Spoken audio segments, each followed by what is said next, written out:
Boa tarde, seja muito bem-vindo, muito bem-vinda a mais um episódio do podcast Calça Suja, o podcast do mercado imobiliário. Comigo, Wagner Nogueira e meu amigo Antônio Souza, aqui Wagner, mais uma vez dizendo, a nossa segunda temporada está incrível, né? Tá demais.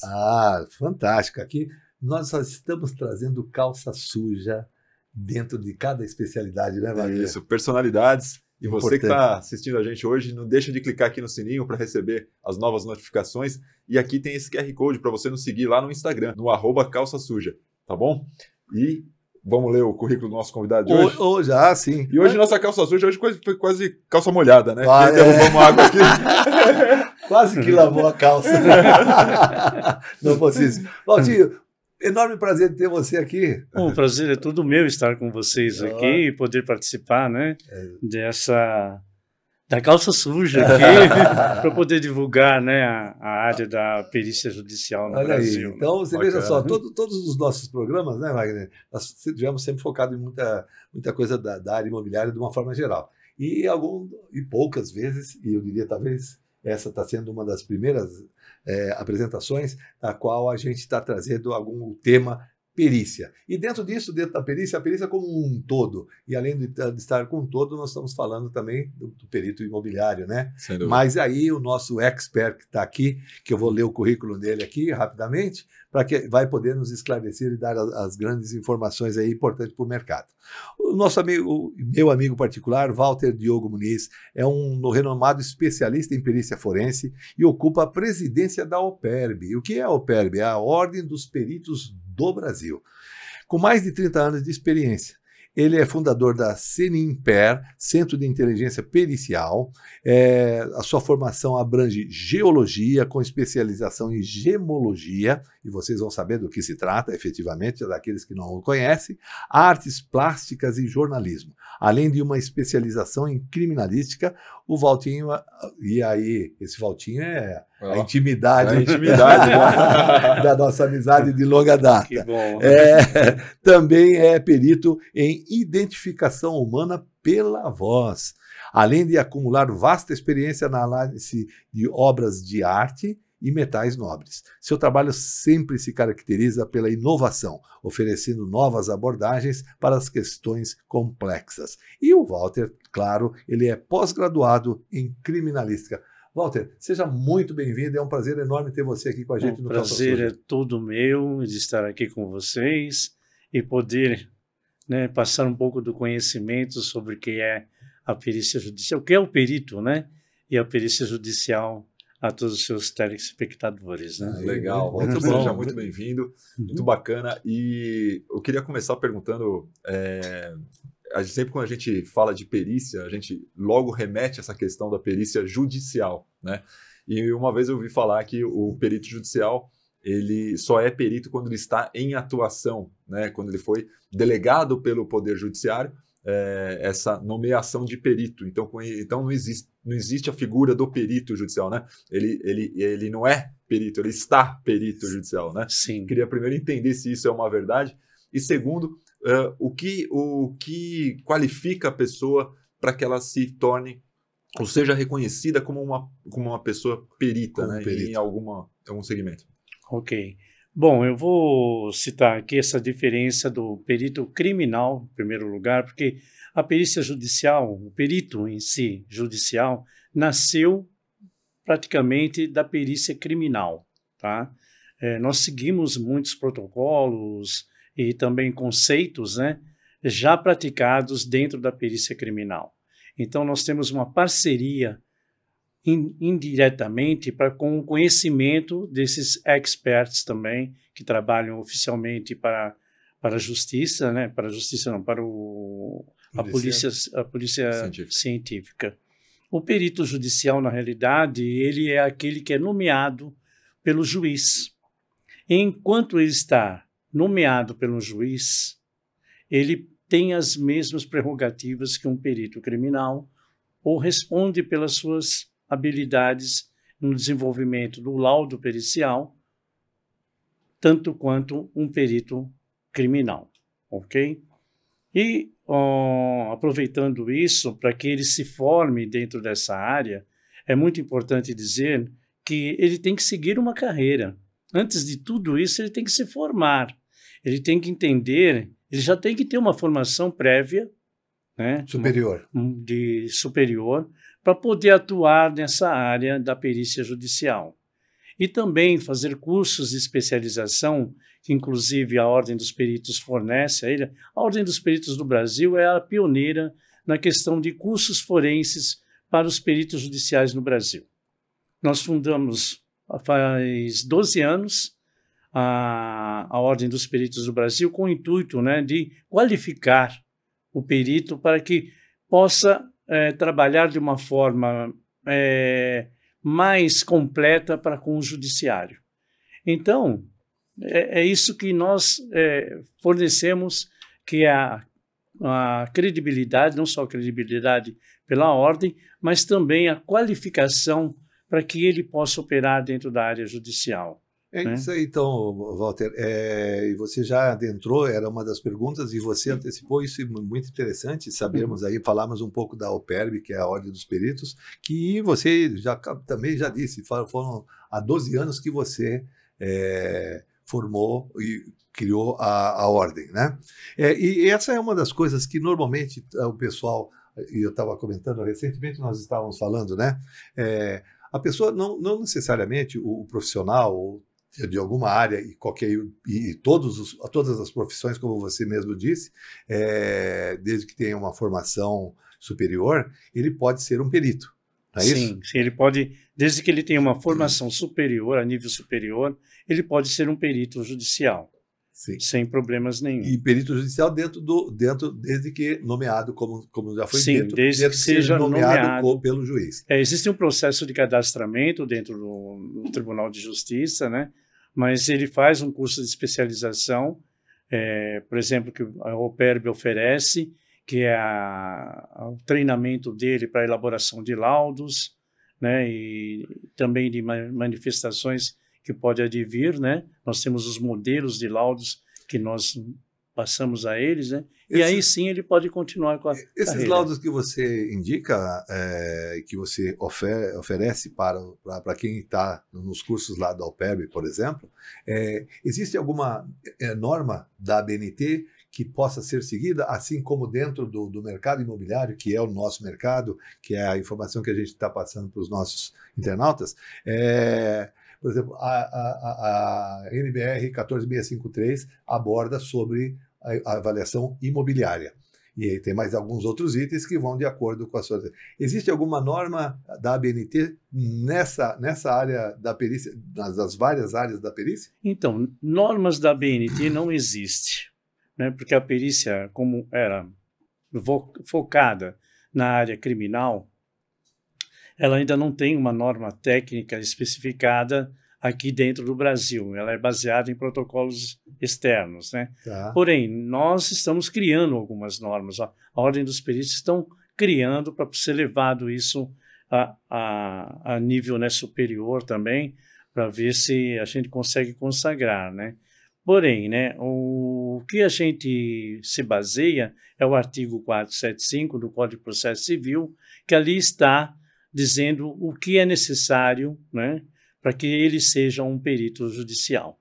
Ele tem que seguir esse artigo detalhadamente, é o que a gente também explica para ele dentro do curso, para poder operar dentro da área da perícia judicial. Muito bem. Tem Legal. alguma pergunta, Wagner? Não, e eu fiquei imaginando aqui, a atuação do perito, muitas vezes ela não é feita só a pedido do judiciário, né? Pode ser feito a pedido da parte, né? O perito ele pode ser contratado pela parte, né, para atuar dentro de um processo, mas não a pedido do judiciário, não, e sim de uma parte. É uma atuação onde também há a defesa do interesse ou a imparcialidade do perito nesse ponto. É um bom questionamento que você está fazendo. É um assistente técnico que a gente chama. Sim. Praticamente um sinônimo do perito, tá? Porque ele é também um perito. Assistente. Porém, um assistente é um perito, sim, né? Mas, veja bem, ele tem que ser imparcial em qualquer caso. Porque, veja, ele pode tanto condenar um inocente, como inocentar um culpado, de forma direta ou de forma indireta. Que isso daí cabe ao perito transcrever a verdade num laudo pericial ou num parecer técnico. Então, é muito importante que o perito judicial entenda isso corretamente e também o assistente técnico. Trabalhar para as partes, como para empresas, coisa e tal, é óbvio que todo mundo quer fazer sua defesa de forma que o favoreça. Sim. Porém, né, tem que ver a materialização da prova técnica. Precisa ter elementos, né? A gente fala de elementos padrões que realmente a gente possa consagrar o que aquela pessoa ou aquela empresa está pretendendo fazer. Entendeu? Se não houver, sinto muito. Nos meus laudos, por exemplo, o que eu falo às vezes para a parte, falo, olha, posso amenizar a sua culpa, mas eu não posso inocentá-lo jamais. Inocentá-lo jamais, entendeu? E isso ocorre muito dentro do mercado, né?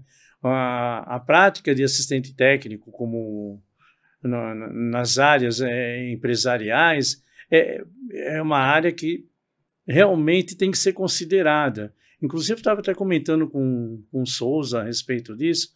A perícia hoje deveria ser colocada em todas as empresas, né, até órgãos públicos, porque ela previne algum acontecimento, tanto de nível, né, legal, como também favorece a empresa nas suas questões judiciais.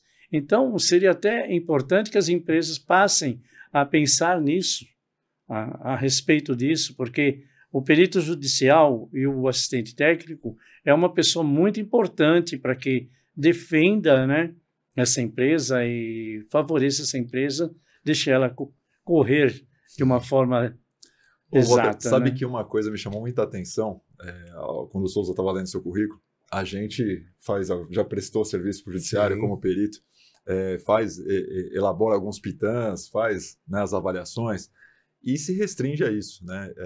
Quando o Souza começou a ler, eu vi que você é especialista em gemologia, artes plásticas, jornalismo, metais, voz humana. Eu falei, meu Deus! Eu falei, sobre o que ele não fala, né? Sobre qual perícia ele não faz. E eu acredito que cada uma tem a sua complexidade, né? Porque a gente está falando de metais para gemologia, para voz humana, para tudo isso, cada um tem a sua peculiaridade. São cursos que você faz em cada área dessa para você se tornar perito nessa determinada área? Como que isso... Ou já são assuntos que você dominava e aí você foi estudar um pouco mais? Como que isso se deu para você? Não, na verdade, veja bem, é o que eu falo nos meus cursos, né? A perícia ela é multidisciplinar.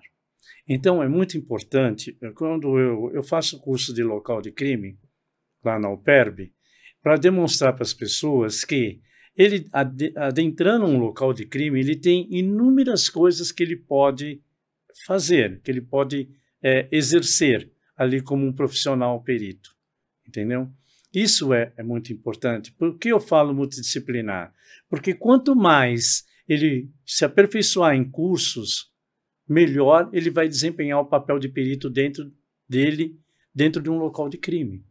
Por exemplo, você está por exemplo, nesse ambiente aqui, que seja um local de crime, nós temos aqui documentos que podem ser falsificados, pessoas que podem ter algum problema físico e deixou suas impressões digitais aqui, e outros problemas que surgem dentro da criminalística que ele pode ser analisado. Uma coleta de sangue, um fio de cabelo, papiloscopia, parte digital. Então, quanto mais ele souber, melhor ele vai entender e atuar no seu laudo pericial, materializar o seu laudo pericial. Você pode pegar um documento, por exemplo, de grafotécnica, na área da grafotécnica, para ver se a assinatura é falsa ou verdadeira. Tudo bem, você detectou que a assinatura é verdadeira. Ótimo, e se o documento é falso? E você não tem conhecimento para isso. Você fala sempre tem a via é de mão dupla, literalmente. Literalmente. Né? E se de repente aqui nessa mesa caísse um copo d'água, eu digo, camarada bebeu ou alguma coisa assim, teria como identificar Teria como identificar que foi ele. A xícara está aqui com os papilos dele aqui gravado, entendeu? Não tem jeito. Essa daí foi pura distração. Mas você vê o quão é importante você ter conhecimento ampliado. O quão é importante você fazer diversos cursos dentro da área da perícia forense. Não é só você manter um foco. Por exemplo, né, você é engenheiro. Então, você é engenheiro na área de mecânica. Você está ali observando toda a parte mecânica de um veículo, ou um veículo que seja, ou alguma máquina, coisa e tal, mas pode ter ocorrido um crime ali. Dentro dessa máquina ou dentro desse carro tem uma mancha de sangue. Vai passar desapercebido se você não tiver conhecimento. É muito detalhe, né? É muito detalhe. Isso daí, acho que... Isso, na verdade, eu vou até colocar assim para você, de repente... Quando eu não tinha conhecimento do que é o perito, né, de alguma forma assim, então ele é meio que entusiasmante, né, você trabalhar com o judiciário, né, você ser perito. Aconteceu comigo um fato muito interessante. Eu não me lembro exatamente o local que eu estava, aí eu estava com a mocinha estava do meu lado e tal, e ela falou assim, o que o senhor faz? Eu falei, eu sou perito. Ela falou, nossa, eu estou do lado do perito. Foi muito engraçado essa mundo. Porque de repente eu só tinha visto isso talvez em filme, né? Assistindo um CSI da vida, né? Então ela já imaginou a cena, qualquer coisa do tipo, mas eu falei, eu sou perito em avaliação imobiliária. É diferente, né? Olha então, o quanto também é importante a perícia para a área imobiliária, sim, né? Sim. Agora, o que eu citei, por exemplo, a questão de documentação, documentos. Eu já peguei vários casos e a maior parte da documentação era falsa, era forjada. Olha que interessante. Sim, a gente conhece a história dos grileiros, né? Sim. Que pegava e falsificava documentos para poder abrir a matrícula. Isso aí acontecia muito, né? Loteamento, né? Loteamento, principalmente. E olha, você internauta que está aqui assistindo a gente, nós estamos aqui com um expert efetivo na área de perícia. E ele tocou num assunto aqui, Walter, eu quero explorar um pouquinho também nisso, sim, muito interessante, que, de fato, sendo honesto mesmo, eu estou ouvindo você falando isso aqui e pela primeira vez não havia ainda passado pela minha mente. Nós falamos de perícia de avaliação imobiliária. Quando a gente fala da perícia, nós estamos falando da avaliação do imóvel e analisar, lógico, não tecnicamente, porque o corretor de imóveis ele não é um engenheiro, mas ele pode deparar com situações, né, que haja alguma deficiência no imóvel, né, alguma patologia que possa ser apresentada. Claro que ele remete isso, por exemplo, para um expert na área de engenharia que vai complementar o trabalho dele, que é a avaliação imobiliária, né? Que é uma perícia nesse sentido.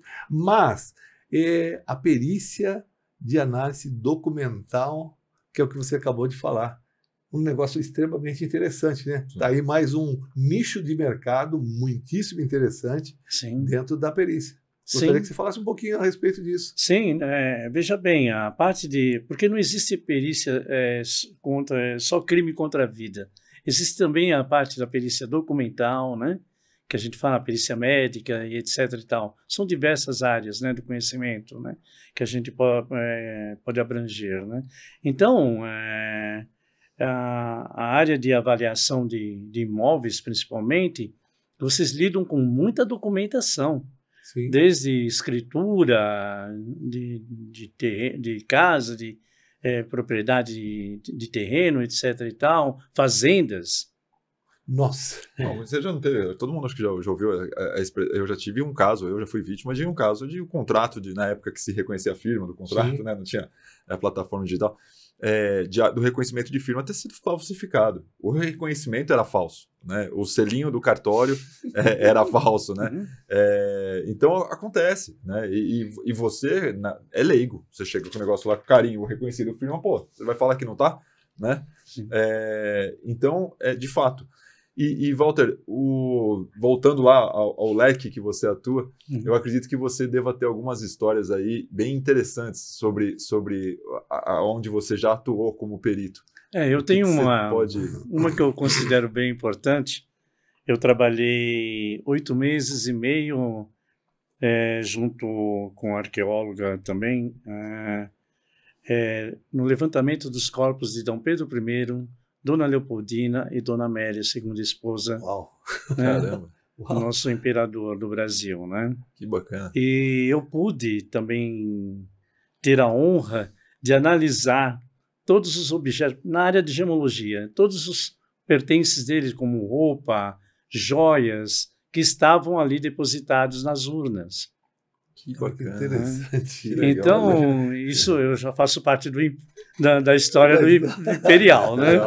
Então, isso daí, veja bem, observando nas aberturas das urnas, eu pude analisar a túnica de Dom Pedro, que é filetada, foi filetada a ouro, com fio de ouro. Uau. Né? O brinco que pertencia também à Dona Leopoldina, que tinha uma esmeralda e era confeccionada a ouro. Não tinha muitas joias. E também a Dona Amélia, segunda esposa de Dom Pedro, que foi encontrada um corpo mumificado, que, para a ciência, isso daí é espetacular. Entendeu? Houve um despertar muito grande. Não tivemos muito apoio a nível governamental, né, para poder dar continuidade, mas o que nós podíamos fazer, fizemos. Né, para que ela fosse realmente sepultada novamente, e também Dom Pedro como Dona Leopoldina. E esse encontro, quando encontrou esse corpo mumificado, ele estava... não estava em uma urna? Estava em urna. Eles fazem... São 3 urnas, praticamente, que eles colocavam os corpos, né? Antigamente, falando naquela época, né? E ela estava na 3ª urna, né? Praticamente, né? Dentro do sarcófago lá, né? Certo. E teve casos assim que a gente observou que a prefeitura não tinha nem a planta disso, detectando o corpo, né, de Dona Amélia. Mas como eu estava ali há 8 meses e meio, parece que eu ouvia com os meus ouvidos assim: eu estou aqui, preciso ser retirada. Queiram acreditar ou não, eu dei importância a isso. Claro. E assim eu fiz. Eu consegui até o último momento encontrá-la, né? Mas voltando também ao assunto, não foi só a parte de joias e análise das roupas, né, das vestimentas. Também tinha uma tonelada de bilhetes a Dom Pedro, de dedicatórias a Dom Pedro, tudo de época. Isso tudo estava onde? Dentro da urna. Dentro da urna. Agora, mas aonde aqui em São Paulo? É isso que eu queria saber. São Paulo, no Museu do Ipiranga. Museu do Ipiranga. A parte de baixo onde estão os corpos, né? O mausoléu lá deles. Que bacana. Então, isso que você falou aí, de repente, né? A mumificação, alguma coisa aconteceu naquele espaço, naquela situação, que gerou a possibilidade da mumificação. Sim. Porque não houve uma decomposição. Não houve decomposição, mesmo porque, segundo estudos, ainda não foi nada comprovado, mas esse processo de mumificação dela era feito tipo um processo egípcio, né, que fermentava o corpo em vinho, a 80 graus mais ou menos. Né? Isso daí eu estou falando, mas não tenho a certeza, né? É segundo o que eu ouvi na época, né, por também especialistas, né? Mas quanto você tem? Qual que era? Qual que era o objetivo? Então, era fazer a constatação se Dona Leopoldina foi atirada pela escada e ela veio a óbito junto com o bebê que ela estava guardando.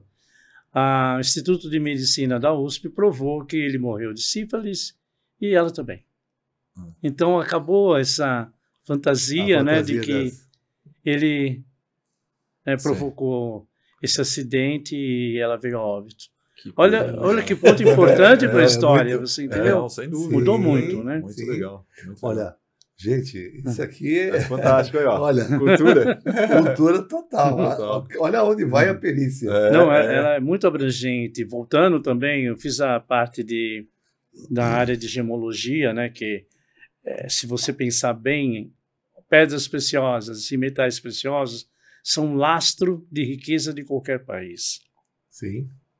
E entra muitos casos, né, que roubo de joias, e etc e tal. Eu peguei um dos casos que era até gravado na história comigo, que foi o roubo das maletas de Esmeralda. Era um pagamento feito a um banco, não vou citar o nome, né? E a pessoa apresentou 6 maletas com as esmeraldas para pagar um rombo, né? Uma dívida que ele estava tendo, que era alguns milhõezinhos, né? E uma dessas maletas, ela realmente continha um material que cobria aquele valor. Eu lacrei, mas como bom perito, eu usei umas técnicas para marcar essas maletas, para detectar essas maletas. E deixei lacrada. Aí, no sair dali do banco, eles falaram, não, vamos depositar essas maletas no cofre que é do outro lado do estacionamento. Eu já fiquei, né, um pouquinho mais alerta, né? E, de fato, passando no estacionamento, ele falou, nossa, esqueci um documento no meu porta-mala e levou uma maleta, justamente a maleta que valia, trocou essa maleta no porta-mala, entendeu? E passou. É filme. Você entendeu? Então, são fatos históricos, vai colocar dessa forma, que para nós traz experiência. Tudo isso serve, a gente fala que na perícia é muito importante a casuística. Né? É a parte empírica da coisa. Porque não existe um curso específico para você treinar uma pessoa a ser perito. Você tem a sua formação, você tem cursos de especialização que você pode fazer, mas isso você tem que buscar por intermédio de alguém que tenha uma experiência para te passar certos detalhes que só ele conhece, só ele passou. É um alerta, né, que a gente, inclusive, faz nas aulas que a gente fornece dentro da ordem. Walter, a gente tem aqui no programa um quadro que chama Dica Imobiliária. Eu costumo trazer cláusulas de contrato, de compra e venda, de locação, coisas da legislação. Tudo voltado à área imobiliária. Ao mercado imobiliário. E hoje eu queria dar a oportunidade para os nossos internautas ouvir de ti alguma dica. E eu vou te explicar em que aspecto. O corretor ele atua muitas vezes fazendo um laudo de vistoria do imóvel, quando vai fazer a locação. Toda locação necessita de um laudo de vistoria. E é muito recorrente a questão de, ao término da locação, ter alguma divergência no laudo final com o laudo inicial. E muitas vezes aquele corretor que realizou aquele laudo não está mais na imobiliária, 2 anos e meio, 4 anos depois, para tentar buscar na mente. Qual dica que você daria, que você falou, como um bom perito, marquei a mala, tal. Então, qual dica você poderia dar para quem vai elaborar esses laudos de vistoria de um imóvel? Porque ele vai vistoriar um imóvel, vai elaborar um laudo, né, a respeito do estado do imóvel, para que no final do término da locação, a pessoa, eu costumo dizer que aos olhos de quem distante está do negócio, né, possa, ao ler, entender o estado do imóvel que estava naquele momento. Então, a primeira dica que eu dou é que ele se especialize, que é muito importante, que ele detenha conhecimento e também se atualize dentro desse conhecimento que ele já tem, entendeu? Para poder elaborar o laudo. Porque o que acontece dentro da perícia judicial é muita gente dizendo, eu sou perito, e não sabe elaborar um laudo. Outra coisa também é que ele é responsável pelo aquele laudo que ele faz. Ele responde civil e criminalmente por aquele laudo. É a responsabilidade técnica dele. Por isso é importante a formação dele, para que ele apresente isso antes de elaborar o laudo.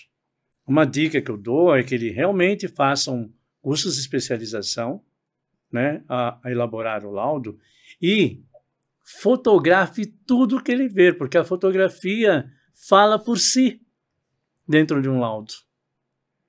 Então você tem aquela prova técnica materializada, e faça o comentário em cima dessas fotografias da forma que ele encontrou aquele imóvel ou aquela dependência do imóvel. Tem um caso, eu costumo contar, de uma vez que eu peguei dentro de um processo, onde um locatário tirou o lustre, né? Quando ele alugou o imóvel, tinha um lustre, e ele retirou o lustre, e no término da locação não estava se encontrando esse lustre. E a locadora, doida da vida, falou, pô, não, mas eu quero que eu aluguei com lustre. Quero o lustre de volta. Ele falou, pô, aquela porcaria, aquele lustre de latão, latão, ele era banhado a ouro, aquele lustre, ele era com fios de ouro, folhado a ouro, alguma coisa assim. Ele, não, para com isso, que banhado a ouro, porque era de latão, aí ficou aquela discussão, vamos pegar o laudo, vamos pegar a vistoria, o que o tal historiador colocou lá. Aí tá lá, na sala, um lustre dourado. E ponto. Mas você viu onde vem a perícia? Aonde vai o negócio, né? Então, assim, eu costumo dizer para quem vai elaborar o laudo, para os historiadores, para os corretores, você não sabe? Pergunta. Mas coloca qual é o material, qual é a marca, qual é a potência, qual é... Pô, descreve o item, né? Porque uma coisa é você colocar um ar-condicionado, outra coisa é você colocar um ar-condicionado da marca tal, de tantos mil BTUs, está em funcionamento, tá não sei o quê. Tá certo? Então, eu acho que essa riqueza de detalhes pode ajudar bastante, né? O que você falou, só complementando, é o que ele acabou de falar, né? É você olhar, isso que você falou, você tirou a foto. A foto fala por si, mas tem algumas coisas, alguns detalhes que precisam ser redigidos. Redigir é descrever a foto. Sim. É isso aí, né? E aí que entra o conhecimento do perito, do expert. Sem dúvida. Você entendeu? Veja bem, você tocou num assunto, num caso, que ele disse que aquilo era dourado, aquilo era folhado a ouro. Vamos supor que isso daí entre para a justiça para ser realmente resolvido. A parte tem a prova que aquilo era folhado a ouro? Ou ele fez algum teste para dizer que aquilo realmente era folhado a ouro? E o historiador que colocou um lustre dourado. Dourado. Acabou. Tá tudo certo. Você entendeu? Então, muitas coisas a serem vistas e executadas dentro de um laudo. Muito importante é ter a formação específica e abrangente também para que ele se previna desse tipo de coisa. Porque cai uma dúvida dessa, isso dá um processo e dá até indenização. Sem dúvida, claro. Com certeza. Sem dúvida. E esse foi o quadro Dica Imobiliária de hoje. Agradeço aí o Walter a participação. Nossa, muito bacana, esclarecedor, né? E Walter, a gente viu recentemente aí na televisão, como isso infelizmente é algo recorrente, o caso da menina Vitória, que foi assassinada e tal. E a gente viu a mídia demonstrando a atuação da perícia, né? Eu não sei até onde isso é vantajoso, mas sem julgamento, né? Aqui, quando a gente vê a atuação da perícia, a gente também acha bacana, né? O policial indo lá com o cachorro para identificar o cheiro, ou tentando buscar digital, né? A gente viu o carro todo lá cheio de pó de cinza e tal, não sei o quê. Você já atuou, claro, nesses casos de criminalística. Como atuar nesse caso? Se você atuou em algum caso que teve essa repercussão nacional também? Eu atuei, na realidade, em contrabando de joias e metais preciosos e alguns outros utensílios, né? Não vou citar a fonte porque eu não posso, mas são casos de contrabando de alta quantidade, entendeu? Que isso depois vai para leilão da Receita Federal, enfim. Mas veja bem, a atuação do perito criminal no local, e parabenizando os peritos criminais que atuaram no caso Vitória e ainda estão atuando, né? Existe uma grande diferença com o perito judicial. O Estado ele tem condições e fornece material e laboratórios para que o perito criminal possa trabalhar, né? O perito judicial não tem. O perito judicial tem que terceirizar isso. Entendeu? Ele pode trabalhar? Sim, pode trabalhar, inclusive quando nomeado. Porém, tudo depende de verba para que ele, ou dos honorários dele para poder atuar, né, nesse tipo de perícia. É uma grande dificuldade que a gente passa. Porque às vezes não é compreensível isso a nível até judicial. Muitos juízes não entendem essa dificuldade. E aí decorre o valor estipulado dos honorários da perícia, não é isso? Da perícia. De repente não se analisa o que ele vai ter que utilizar de forma particular para poder chegar a isso, né? Muitas vezes não é só o conhecimento, né? Você vai depender de instrumentos, de ferramentas, de equipamentos para elaborar uma boa perícia. E é nesse momento aí que também abro também uma pergunta para você, Walter, que, por exemplo, um perito hoje, a Alperb, oferece, por exemplo, esse tipo de ambiente para auxiliar os peritos? É uma boa pergunta. A Alperb, ela cresceu, gente. Meu sonho particular era ter laboratório interno dentro da Alperb. E hoje nós contamos com um laboratório na área de documentoscopia, na área de grafotécnica, na área de gemologia, né, de forma a ter uma melhor qualificação do perito. Ele tem não só a parte teórica no curso, mas também como a parte prática. Nós não somos adeptos a curso online. Cada um tem seus motivos, mas eu acho que, no meu entender, a perícia tem que ser presencial. Não tem como, né? Senão você nunca vai operar aquilo. É como ler um livro e só ler e não ter prática da coisa. Então, a Alperb oferece um laboratório específico para que ele possa operar dentro da perícia. Não é nenhuma grandiosidade como tem a própria Polícia Civil, a Polícia Científica e também a Federal, mas nós estamos caminhando para isso. Que legal, bacana. Isso é muito bom. Isso é muito bom. E a Ordem dos Peritos, de repente, abre espaço para o corretor de imóveis como perito em avaliação imobiliária? Vai ter alguma coisa, ter uma área direcionada para isso? Sim. Na realidade, Souza e Wagner, já trabalhamos há 12 anos com os peritos de avaliação imobiliária. Obviamente, tem seu representante, né, de classe, né, que é o Cresce, né, mas as nossas portas estão abertas para uma parceria e para todos os peritos que queiram adentrar dentro na Alperb. Bacana. Tá? Eu até te convido, deixamos espaço aberto para que você convide as pessoas, divulgue a Alperb, quais são os canais, como que a pessoa, os interessados, né, em atuar como perito, chegam até você, até a Alperb. Então, para vocês se candidatarem a ser associados da Alperb, vocês podem consultar o nosso site, que é www.alperb.org.br. Lá você vai encontrar os telefones de contato e vamos lhe enviar uma ficha para inscrição. Vai ser analisada por nós, essa ficha. E apresenta os cursos também, né? Sim, e nós temos diversos cursos da área da criminalística ou da área forense, que vocês vão poder também participar, atuar, né? E contar também com o laboratório da Alperb. Nós temos um salão nobre que nós fazemos local de crime, palestras, o nosso network, bacana. Né? Bacana, né? Onde fica? Fica na Conselheiro Moreira de Barros, 1846, segundo e terceiro piso. Legal. E o bairro é? Ali é Santana. Legal. Muito bom. Walter, foi um prazer falar contigo. O programa passa muito rápido. O assunto é muito interessante. Nossa. Eu acho que foi de grande valia para os nossos telespectadores, para os nossos amigos internautas. Eu fiquei surpreendido, né? E surpreso, né? Nossa, com as histórias, com o conhecimento.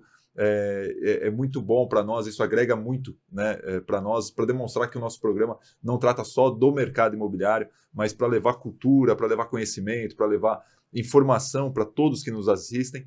Então, para nós, foi uma honra, um prazer tê-lo aqui, né, nessa tarde. É isso aí. Nossa, Walter, a contribuição, o Wagner já falou tudo, a contribuição é fantástica. O nosso internauta hoje vai ficar realmente entusiasmado com histórias. E o Walter tem muito mais história. Essa primeira aparição é Walter 1. Nós teremos um Walter 2, 3, talvez, por que não? Não é? O assunto é extremamente interessante. Walter, você foi muito gentil em aceitar o nosso convite, estar aqui. Foi importantíssima a sua participação nesse momento. Obrigado mesmo pela sua dedicação e por sua experiência aí. Nossa, a calça é mais do que suja, né? Eu que agradeço a vocês, ao programa Calça Suja, né? Por poder expressar aqui sobre a perícia judicial e passar esse conhecimento a todos que pretendem entrar na área da perícia. Da né? perícia, né? Muito obrigado novamente. Imagina. Estão convidados também a estar na Ordem dos Peritos do Brasil. Será um prazer. Claro, pô. Ok? Será um prazer imenso. Sem dúvida. E você que ficou conosco, muito obrigado pela sua audiência. Não se esqueça, na próxima terça, 18h30, estaremos aqui. Eu, Wagner Nogueira. E eu, Antônio Souza, no Calça Suja, às 18h30, toda terça. Até lá.